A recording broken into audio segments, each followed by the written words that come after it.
Good morning students. स्वागत है आप सभी का हमारे official YouTube channel NBGN education पर। और आज क्लास 6 का जो लेसन 4 जिसका पार्ट 1 हमें किया था उसका पार्ट 2 वस्तुओं के समूह बनाना। पार्ट 1 में हमने पढ़ा था कि वस्तुओं के समूह हम क्यों बनाते हैं, ताकि वस्तुओं के समूह बनाते वक्त या वस्तुओं के समूह में इसलिए भी बनाते हैं ताकि हमें जो भी चीज़ चाहिए वो आसानी से मिल सके, या उन वस्तुओं के गुणधर्मों के आधार पर हम बना सकते हैं। तो हम इसमें पढ़ रहे थे कि पदार्थ के गुणधर्म क्या क्या होते हैं, उसी को आगे कंटिन्यू करेंगे। आपने पिछली बार एक एक्सपेरिमेंट किया होगा जिसमें लोहा, तांबा, एल्यूमिनियम और ये जो चाक और गत्ता लिया था, उसमें आपने बताया था कि उसमें तांबा और एल्यूमिनियम ही ऐसे होते हैं जिनके अंदर क्या होता है, चमक होती है, यानी वो चमकीले होते हैं। तो यहीं से कंटिन्यू करते हैं कि पदार्थ जिनमें इस प्रकार की द्युति होती है वे प्राय धातु होते हैं, यानी वो पदार्थ जो चमकीले होते हैं लगभग वो सभी क्या होते हैं, धातु। बस आयोडीन को छोड़ के, आयोडीन एक अधातु होती है जो अधातु होते हुए भी चमकीली होती है। बाकी इस संसार में जितने भी पदार्थ चमकीले होते हैं वो सभी धातु होते हैं। लोहा, तांबा, एल्यूमिनियम तथा सोना धातुओं के उदाहरण हैं। आपने देखा होगा, लोहा भी देखा होगा, तांबा भी, एल्यूमिनियम भी और सोना भी, ये सारे किसके उदाहरण हैं, धातुओं के उदाहरण हैं। कुछ धातुएं बहुधा अपनी चमक खो देती हैं और द्युतिहीन निष्प्रभ दिखाई देने लगती हैं।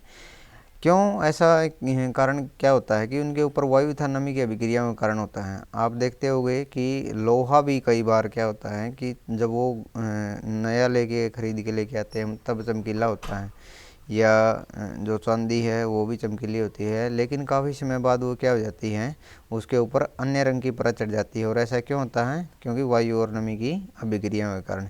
इसलिए हमें केवल ताज़े कटे पृष्ठों पर ही द्युति दिखाई देती है। ताज़े कटे का मतलब जो नए नए लेके आते हैं। जब आप किसी लोहार अथवा वर्कशॉप का भ्रमण करें तो धातु की छड़ों के ताज़े कटे पृष्ठों को देखने का प्रयास करें और यह देखें कि इनमें द्युति है अथवा नहीं। यानी जब भी आप किसी वर्कशॉप के ऊपर जाते हैं तो वहाँ आपको छोटे छोटे टुकड़े कटे हुए मिलेंगे किसके, लोहे के या किसी अन्य चीज़ के। तो आप देखने का प्रयास करेंगे तो क्या होते हैं, चमकीले होते हैं।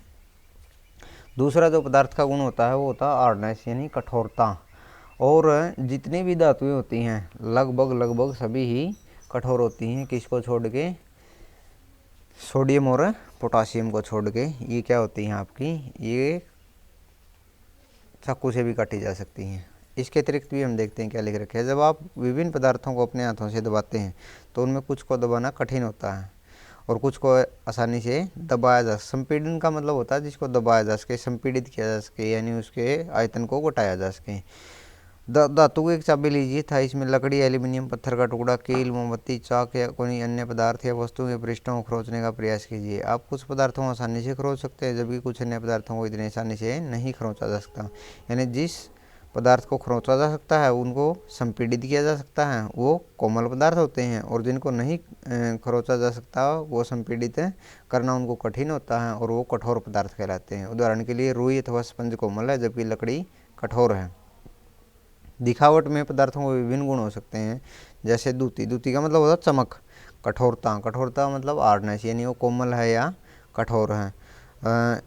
रुक्ष यानी खुरदरापन, यानी वो उसका ऊपर से जो सिरा है वो क्या है, आपका कोमल है या खुरदरा है, यानी वो सॉफ्ट है।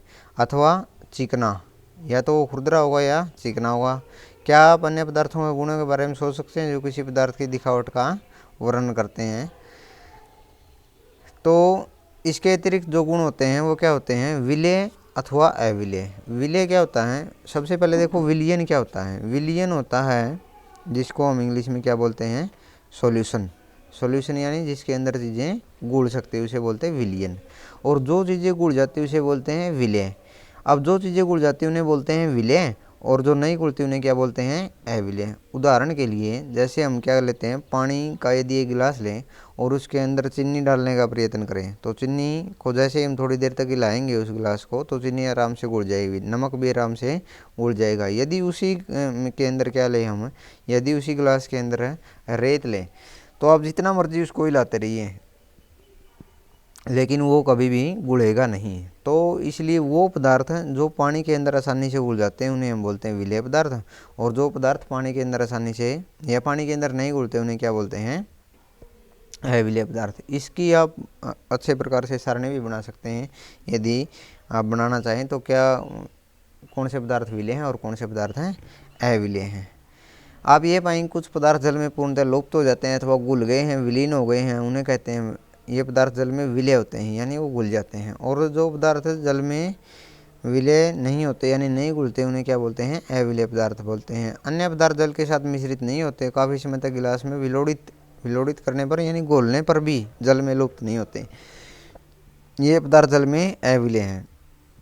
चूँकि जल बहुत से पदार्थों को विलीन कर सकता है, इसलिए हमारे शरीर के प्रकारों में भी इसकी एक महत्वपूर्ण भूमिका है। क्या द्रव भी जल में विलीन हो जाते हैं? क्या द्रव हो जाते हैं, बिल्कुल हो जाते हैं।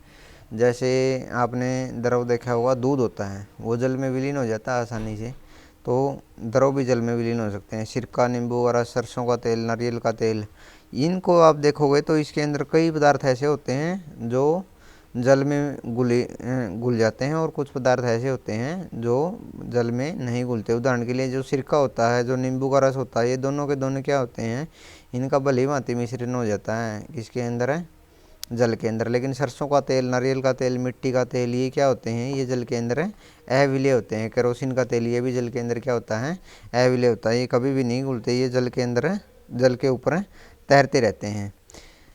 जितने अधिक द्रव आपको उपलब्ध हो सके उन सभी के साथ इस प्रयोग को दोहरा सकते हैं आप। तो जल कुछ विलेय होते हैं और कुछ अविलेय भी होते हैं। तो हम देखते हैं कि कुछ द्रव जल में पूर्णतः मिश्रित हो जाते हैं और कुछ अन्य द्रव जल में मिश्रित नहीं होते। कुछ समय तक ऐसे ही छोड़ देने पर वो अपनी पृथक परत बना लेते हैं, यानी वो अलग अलग दिखेंगे आपको। कुछ गैसें जल में विलेय हैं जबकि अन्य नहीं है। सामान्यतः जल में कुछ गैस थोड़ी मात्रा में ही विलीन होती है। उदाहरण के लिए जल में विलीन ऑक्सीजन गैस जल में रहने वाले जंतुओं और पादपों की उत्तरजीविता के लिए अत्यंत महत्वपूर्ण है। तो इसीलिए जो अपनी जल में रहने वाले जीव हैं, मछली है, वो उनके लिए क्या है, जो पानी में उपस्थित ऑक्सीजन है वो उनको सांस लेने में सहायता करती है। तो गैस भी क्या होती है, जल के अंदर विलीन होती हैं, लेकिन बहुत थोड़ी मात्रा में। वस्तुएं जल में तैर अथवा डूब सकती हैं, ये भी आपको पता है कि कई वस्तुएं क्या होती हैं, जल के अंदर डूब जाती हैं और कई वस्तुएं जल के ऊपर तैरती हैं। क्रियाकलाप 4 करते इसमें आपने ध्यान दिया होगा कि जल में अविलेय ठोस जल में से पृथक हो जाते हैं। क्रियाकलाप 4 का मतलब क्या है, जो ऊपर अभी आपने सारणी देखी थी कि जो सरसों का तेल है, केरोसिन का तेल है, वो क्या होता है, जल के ऊपर तैरते रहते हैं। क्रियाकलाप 5 में भी आपने कुछ द्रवों के साथ ऐसे देखा, इनमें से कुछ पदार्थ जो जल में मिश्रित नहीं हो पाए वो जल के पृष्ठ पर आकर तैरने लगे, अन्य डूबकर गिलास की तली में पहुंच गए। जैसे आपने जो नींबू का रस वगैरह वो देखा था। तो हम ऐसे बहुत से उदाहरण देखते हैं जिनमें पदार्थ जल में तैरते रहते हैं अथवा डूब जाते हैं। किसी तालाब की सतह पर सूखी पत्तियां व कंकड़ जो आप तालाब में फेंक देते हैं, शायद ही कुछ बूंदे जिन्हें आप गिलास के जल में डालते हैं, इन सब का क्या होता है, तो इन सब का क्या होता है, कुछ डूब जाते हैं, कुछ तैरते रहते हैं। जो पदार्थ का अगला गुण आपको दे रखा है वो है पारदर्शिता। पारदर्शिता क्या होती है, पारदर्शिता का मतलब होता है कि आपने देखा होगा कि आपके आसपास कुछ कांच लगे हुए, तो उनके अंदर से क्या होता है, कई वस्तुएं तो ऐसी होती हैं जिनके अंदर से आर पार दिख जाता है, कई वस्तुएं ऐसी होती हैं जिनके आर पार से कुछ भी दिखाई नहीं देता, और कई वस्तुएं ऐसी होती हैं जिनके अंदर से आप देखने का प्रयास करोगे तो आपको धुंधला दिखाई देगा। तो जिन चीज़ों के आसपास हम आर पार हम देख सकते हैं उन्हें हम क्या बोलते हैं, और जिन्हें के आर पार नहीं देख सकते उन्हें हम क्या बोलते हैं, यही है इसका इस टॉपिक में।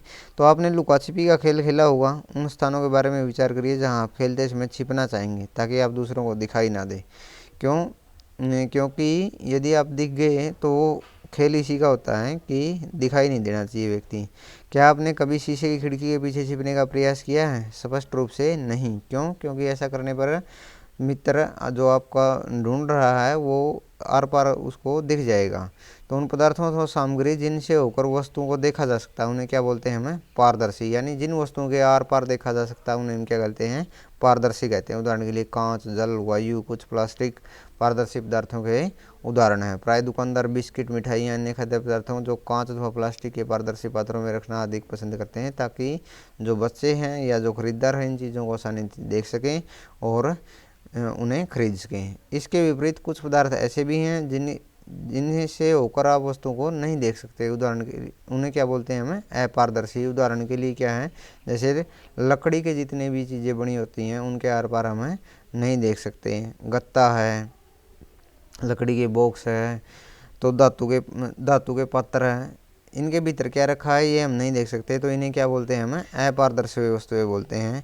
और कुछ वस्तुएं ऐसी होती हैं जिनसे आपको धुंधला दिखाई देता है, उन्हें हम क्या बोलते हैं, उन्हें बोलते हैं हमें पारभासी।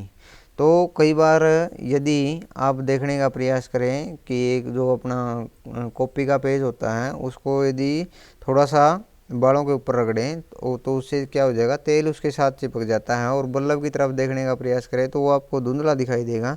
तो ऐसी वस्तुएं जिनसे पूर्णतः स्पष्ट नहीं देख पाते हैं लेकिन थोड़ा बहुत दिख जाता है, उनको हम क्या है, पारभासी पदार्थ बोलते हैं। कागज़ पर लगे उस तैलीय डिब्बे को याद कीजिए जिसका उपयोग हमने खाद्य पदार्थों का वसा के लिए परीक्षण करने में किया था, वह भी पारभासी ही था। तो इसलिए पारभासी पदार्थ वो होते हैं जिनके आर पार हमें स्पष्ट नहीं दिखता लेकिन थोड़ा बहुत दिख जाता है।